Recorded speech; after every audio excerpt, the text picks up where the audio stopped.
মমতা বন্দ্যোপাধ্যায়ের চিটিংবাজি এই শহীদদের নিয়ে। আপনারা নিহতদের দিয়েছেন 2 লক্ষ করে টাকা, আর আহতদের দিয়েছেন 15,000 করে টাকা, আর কমিশন বলেছে নিহতদের দিতে 25 লাখ করে টাকা, আহতদের 5 লক্ষ করে টাকা। এরপরেও আপনারা এইসব করেন। বাকি টাকা কোথায় গেল, কার পকেটে গেল, কিভাবে গেল জানি না। এই মমতা বন্দ্যোপাধ্যায় শহীদদের ডেকে বড় বড় বাতেলা ভিক্টোরিয়া হাউসের বাইরে দিতেন না, কালকে কি বলবেন মমতা বন্দ্যোপাধ্যায়? সব মিথ্যে। আপনি শুভেন্দু অধিকারী, আপনার কাছে এই হাউস চিরকালের জন্য কৃতজ্ঞ থাকবে। এইটা যদি আগে জানতে পারতেন তৃণমূল কংগ্রেসটা করতেন। উনার নেতৃত্বে যে তৃণমূল কংগ্রেস করছিলাম সেটা তো ফেক লাগছে।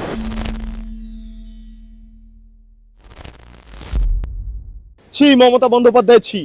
এই ছিল আপনার 21শে জুলাই নিয়ে এতদিনের রাজনীতি। আজকে প্রকাশ্যে এসে গেল যে শহীদ হয়েছেন কমিশনের রিপোর্ট মোতাবেক, যারা শহীদ হয়েছেন তাদেরকে 25 লক্ষ টাকা করে দিতে হবে, এবং কমিশনের রিপোর্ট মোতাবেক যারা আহত হয়েছেন তাদেরকে 5 লক্ষ টাকা করে দিতে হবে, এবং সেখানেও টাকা মারলেন। শহীদদের 2 লক্ষ টাকা করে দিলেন আর আহতদের 15,000 টাকা করে দিলেন। এত পয়সার পিশাচ কালীঘাট তৃণমূল। আজকে তৃণমূল কংগ্রেসের যারা রয়েছেন তারা মুখ্যমন্ত্রী শুভেন্দু অধিকারী যে রিপোর্ট পেশ করলেন, আজকে যে রিপোর্ট টেবিল করলেন বিধানসভাতে, এবং তারপরে তৃণমূলের যারা কর্মীরা রয়েছেন, সমর্থকরা রয়েছেন, যারা বিধায়করা রয়েছেন, তারা এখন ঘৃণা পোষণ করছেন মমতা বন্দ্যোপাধ্যায়। বলছেন এইটা যদি আগে হতো তাহলে আমরা জানলে লজ্জার ব্যাপার। কোন তৃণমূল কর্মীরা কি বলছেন না বলছেন সেটা পরের বিষয়। তবে একটা বিষয় স্পষ্ট, এই কমিশনের রিপোর্ট এতদিন ধরে টেবিল করা হয়নি কেন? 2014 সালে এই কমিশন রিপোর্ট দেয়, 2011 সালে কমিশন তৈরি হয় এবং 2014 সালে এই কমিশন রিপোর্ট দেয়। সেই রিপোর্ট এতদিন ধরে কেন প্রকাশ্যে আসেননি জানেন? তার কারণ হচ্ছে মনীশ গুপ্ত, মমতা বন্দ্যোপাধ্যায়ের অত্যন্ত প্রিয়, যার নেতৃত্বে 21শে জুলাইতে গুলি চালানো হয়েছিল, সে মনীশ গুপ্ত ধরা পড়ে যাবেন। মমতা বন্দ্যোপাধ্যায়ের যে 21 জুলাই নিয়ে যে পলিটিক্সটা করছিলেন সে পলিটিক্স ধসে যাবে। সেই কারণের জন্য আজকে রিপোর্ট এতদিন ধরে পেশ করা হয়নি, টেবিল করা হয়নি। অবশেষে মুখ্যমন্ত্রী শুভেন্দু অধিকারী তিনি সরকারে আসার প্রায় 2 মাসের মধ্যে, বলা যেতে পারে 21শে জুলাই ঠিক আগে 20 তারিখ অর্থাৎ 20 জুলাইতে বিধানসভার অভ্যন্তরে রিপোর্টটি পেশ করলেন, টেবিল করলেন। এবং টেবিলে যা দেখলাম, টেবিল করার পর যে রিপোর্ট বাইরে বেরিয়ে এলো, তাতে আমাদের চক্ষু চড়ক গাছ। এখানেও কাটমানি, এখানেও দুর্নীতি, এখানেও ধোঁকাবাজি। যে শহীদদের 25 লক্ষ টাকা করে দেওয়ার নির্দেশ কমিশনের তরফে দেওয়া হয়েছে, উল্লেখ রয়েছে কমিশনের রিপোর্টে, সেখানে শহীদরা পাচ্ছেন 2 লক্ষ টাকা। আর যারা আহতদের বলা হয়েছিল 5 লক্ষ টাকা করে দেওয়া হবে, সেই আহতরা পেয়েছেন 15,000 টাকা। বাকি টাকা কোথায় গেল, কার পকেটে গেল, কিভাবে গেল জানি না। এই মমতা বন্দ্যোপাধ্যায় শহীদদের ডেকে বড় বড় বাতেলা ভিক্টোরিয়া হাউসের বাইরে দিতেন না, ভিক্টোরিয়া হাউসের সামনে দিতেন না, কালকে কি বলবেন মমতা বন্দ্যোপাধ্যায়? সব মিথ্যে। কমিশনের রিপোর্ট পেশ হচ্ছে তারপরেও বলবেন মিথ্যে। এই নিয়ে আজকে বিধানসভার অভ্যন্তরে তৃণমূলের যারা কর্মীরা রয়েছেন, বিধায়করা রয়েছেন, তারাও ক্ষুব্ধ হয়ে গেছেন। মদন মিত্র থেকে শুরু করে শিউলি সাহা কেউ বাদ রাখছেন না এই বিষয়টা নিয়ে মমতা বন্দ্যোপাধ্যায়কে ছিছি করতে। এই হচ্ছে কন্ডিশন। আজকে শুভেন্দু অধিকারী বিধানসভার অভ্যন্তরে প্রথমত এই কমিশনের এই রিপোর্ট সংক্রান্ত বিষয় নিয়ে মমতা বন্দ্যোপাধ্যায় কোথায় দুর্নীতি করেছেন, কি হয়েছে না হয়েছে সেটা নিজে বক্তব্যটা রেখেছেন। একবার ছোট্ট করে শুনে নিন, তারপরে আর বাকি বক্তব্যগুলো আপনাদের সামনে তুলে ধরব। কমিশন যে 12 জনকে পোস্টমর্টমের পরে চিহ্নিত করা হয়েছে, তাদের পরিবার, তাদের প্রত্যেককে 25 লক্ষ করে টাকা আর আহতদের 5 লক্ষ করে টাকা দেওয়ার সুপারিশ করছে। কি করেছেন আপনারা মৃতদের দিয়েছেন 2 লক্ষ করে টাকা আর আহতদের দিয়েছেন 15,000 করে টাকা। লজ্জা লাগে না?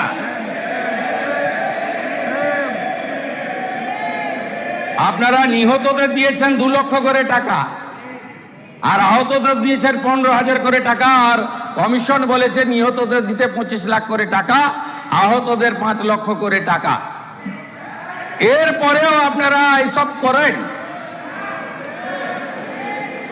আমি এই রিপোর্ট পেশ করে আহত এবং ক্ষতিগ্রস্ত পরিবারকে বলবো, আপনারা যদি ফ্রেশ এফআইআর করতে চান সে সুযোগ বর্তমান সরকার দেবে। আপনারা যদি কমিশনের সুপারিশ মতো ক্ষতিপূরণ বর্তমান সরকারের কাছে চান, মুখ্যমন্ত্রী রিলিফ ফান্ড থেকে আমি সেই ক্ষতিপূরণ দেব। আপনারা শুনলেন শুভেন্দু অধিকারীর বক্তব্য বিধানসভার হাউসের অভ্যন্তরে। এবং মুখ্যমন্ত্রী বক্তব্য রাখার পর মদন মিত্র বললেন, আমি কালো ড্রেস পরে আছি কিন্তু কালো তৃণমূল নই। এতদিন ধরে রিপোর্টটা প্রকাশ্যে আসেনি, আমি সাক্ষ্য ছিলাম, এবং রিপোর্ট প্রকাশ্যে আসেনি তার কারণ আমি জানতাম না।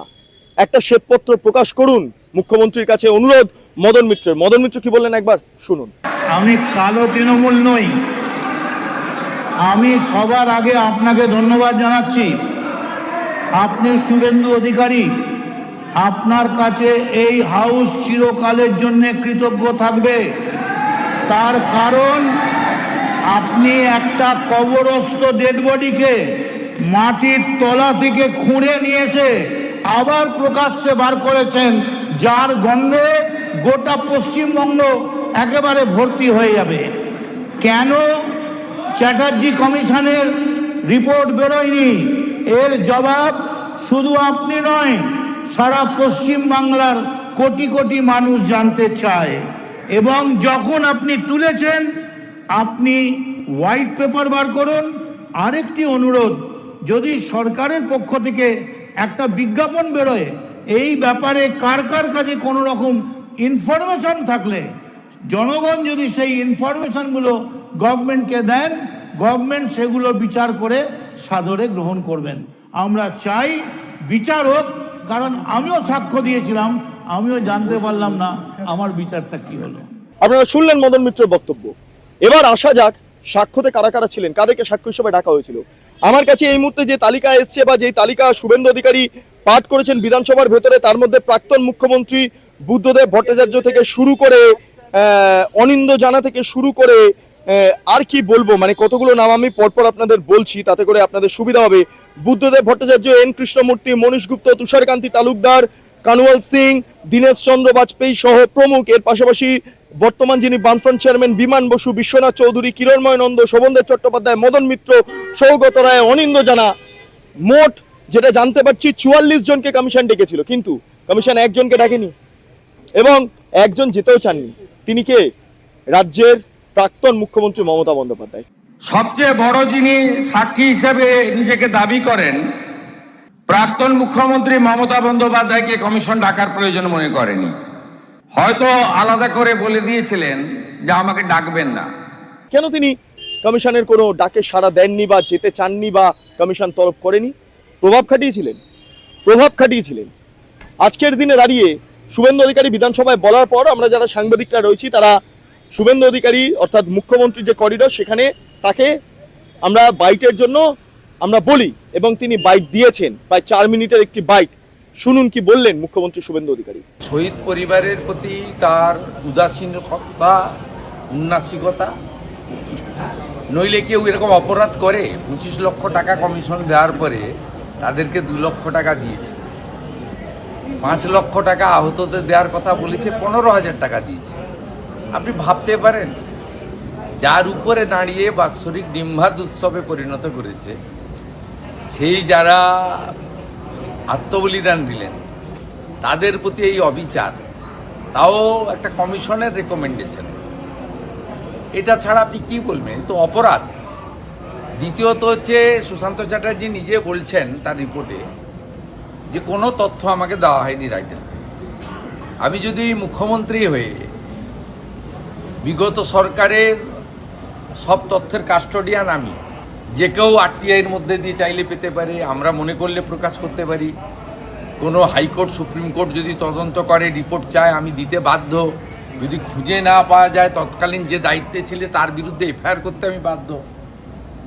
কোনো তথ্য কাগজই দেয়নি এবং সবচেয়ে বড় উইটনেস হিসেবে দাবি করেন প্রাক্তন মুখ্যমন্ত্রী মমতা ব্যানার্জি, তিনি নিজে সাক্ষ্য দিতে চাননি। তাকে তো কমিশনে যাওয়ার দরকার ছিল না। বুদ্ধবাবুকে যেমন প্রশ্ন পাঠিয়েছিল, তাকে প্রশ্ন পাঠাতো, উত্তর দিয়ে দিতেন। ভার্চুয়ালি কমিশনকে তিনি উত্তর দিতে পারতেন। তিনি নিজে অ্যাপিয়ার হননি।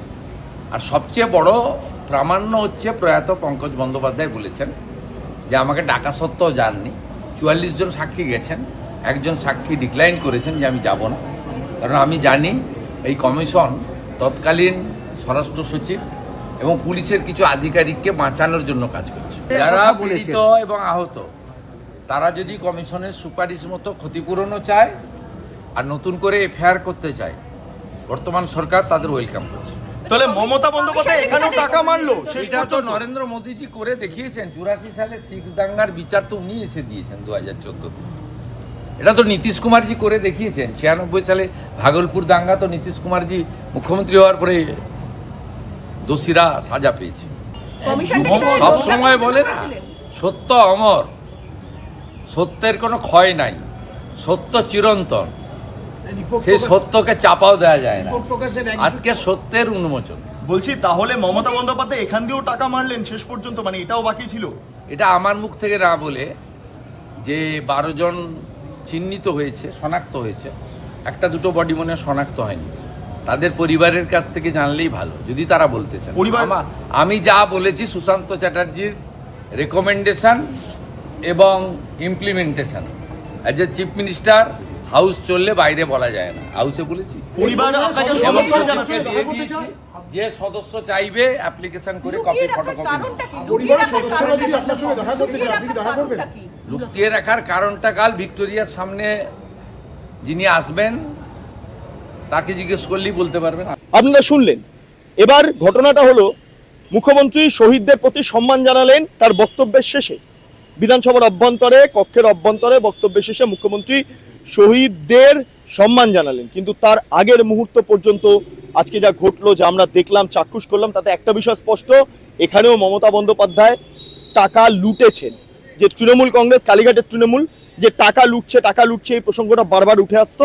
আজকের দিনে দাঁড়িয়ে প্রমাণ হলো, শহীদদেরকে কাজে লাগিয়ে, পলিটিক্যালি কাজে লাগিয়ে মমতা বন্দ্যোপাধ্যায় এবং অভিষেক বন্দ্যোপাধ্যায় এখান থেকেও হয়তো টাকা লুটেছেন।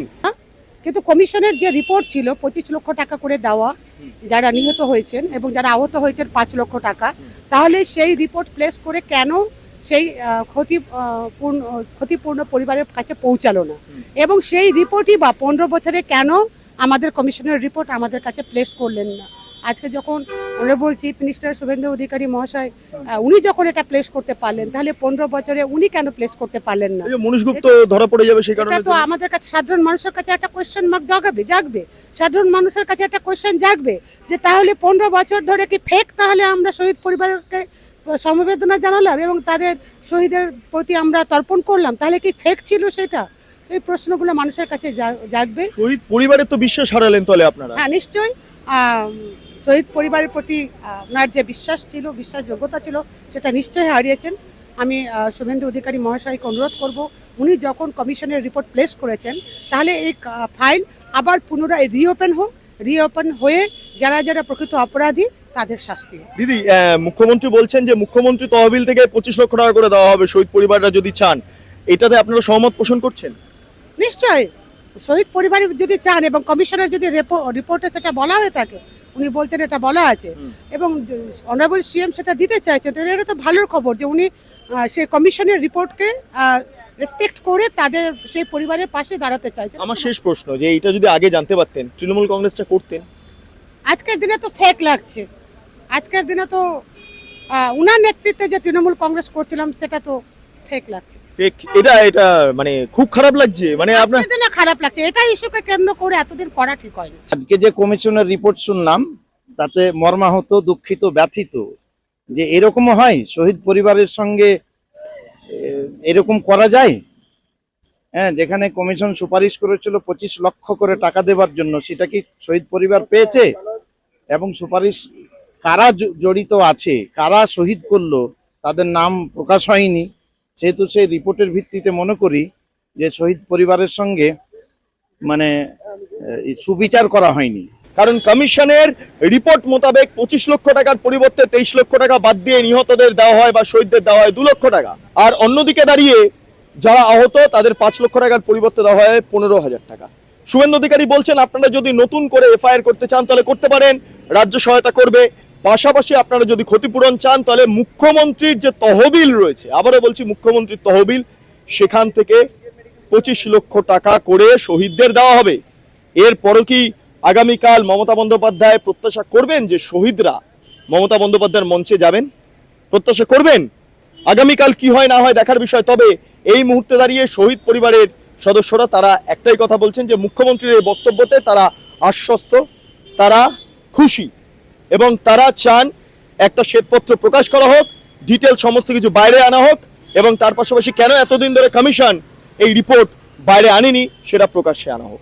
ফলে মমতার চিটিংবাজি, কোট আনকোট এই শব্দ ব্যবহার করছি, মমতা বন্দ্যোপাধ্যায়ের চিটিংবাজি এই শহীদদের নিয়ে, সেটা মমতা বন্দ্যোপাধ্যায়ের কাছে বুমেরাং হয়ে দাঁড়াবে। যাই হোক, আপনাদের কি মতামত অবশ্যই আপনারা কমেন্ট সেকশনে জানান। আপনারা এতক্ষণ ধরে দেখছিলেন বেঙ্গল লিবার্টি। চ্যানেলটি অবশ্যই ভালো লাগলে লাইক করুন, সাবস্ক্রাইব করুন, শেয়ার করুন, বেল আইকন ক্লিক করুন www.bengalliberty.com, সেখানে ক্লিক করুন, সমস্ত খবর আপনাদের জন্য সাজানো রয়েছে। পাশাপাশি আরো দুটি YouTube channel, Bengal liberty live, Bengal liberty news, সংশ্লিষ্ট দুটি ইউটিউব চ্যানেলে আপনারা প্রবেশ করুন, লাইক করুন, সাবস্ক্রাইব করুন, শেয়ার করুন, বেল আইকন ক্লিক করুন। তিনটি social media handle, Bengal liberty Facebook, Instagram এবং এক্স হ্যান্ডেল, সেখানে প্রবেশ করুন, ভাবুন ভাবুন, বাবা প্র্যাকটিস করুন, স্বাধীন কাঁচিন এবং গেরিলা সাংবাদিকতার পাশে দাঁড়ান। অসংখ্য ধন্যবাদ।